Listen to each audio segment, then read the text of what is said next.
Hello YouTube, this is a quick and honest review on the Ergolux Pro Max. You can purchase this at Kogan and Dick Smith for $2.29 if you're a member and $2.49 if you're not. This excludes shipping, which was around $50 for my location. I bought mine off Amazon for a couple extra dollars because Amazon overall offered a better return policy. Without any proper reviews online, purchasing this chair was a gamble for me, therefore a good return policy was necessary. The Ergolux Pro Max offers a variety of adjustability starting with the lumbar support.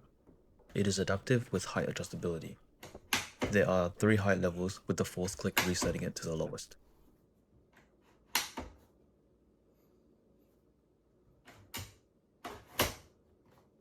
The depth and aggressiveness can also be adjusted. As someone who constantly experiences back pain, being able to adjust the height and aggressiveness of the lumbar support was an essential for me. Now moving on to the neck support, it is very adjustable, allowing you to change the height and depth. With this level of adjustability, you can find the perfect position to provide proper support to your neck when sitting for long sessions.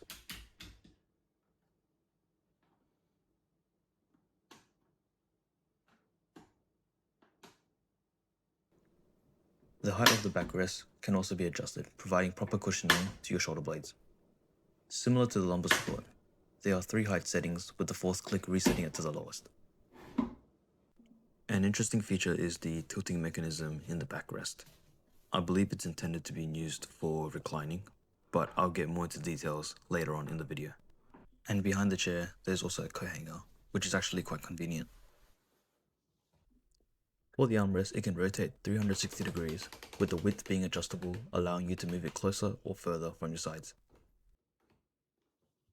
The height is of course adjustable, but you can also tilt it back and forth, which is convenient for different seating positions. The Ergolux Pro Max also comes with a padded leg rest. The shaft is made out of metal, with the rest being plastic and cushion on top. It is actually quite comfortable and sturdy. Furthermore, the depth of the seat can be adjusted by lifting the front lever. And to show you how far this chair reclines, this is the chair before, and this is the chair after. And to recline the chair, you pull the lever outwards to unlock it, get yourself in the right position, and then you push it back in to lock it. Reviews you may find online will tell you that this chair is targeted towards taller people, as anyone shorter than 6 feet may struggle to touch the floor completely flat with their feet. This is true, but only if you set the chair to the highest. I'm 5'10", and I set the chair to the lowest, and I'm able to touch the floor completely flat with my feet. My younger brother is 5'4", and he can also do the same. Okay, now let's address what I don't like about this chair. The mesh material on the base is quite rough. If you are wearing shorts, or for example you have ADHD, you can't sit still and you're constantly shuffling around, you won't have an enjoyable time. Imagine shuffling your bare skin on concrete or sandpaper. It's quite an exaggeration, but you get the idea. It's not nice.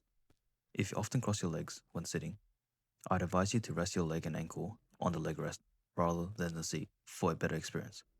Secondly, the armrest is quite fidgety and moves around quite easily, which can be annoying at times. Thirdly, some may find it difficult to unlock the footrest because of how stiff the buttons are. This is due to it being spring-loaded.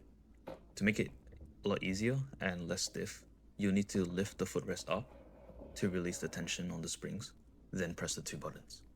Another thing I don't like is the lack of support for the mid-back. As you can see, there is a dip, so it's pretty empty where the mid-back is. As you can see, my lower back is well supported. However, my mid-back feels a bit neglected.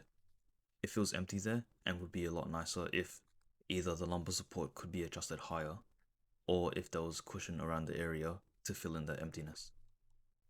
Okay, now going back to the tilting mechanism in the backrest.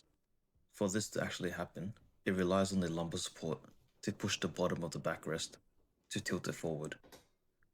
In theory, this sounds nice, but for me it's actually very impractical. I have to forcefully apply pressure to the lumbar support to tilt the backrest forward. It's unnatural, and it is really uncomfortable to hold this position.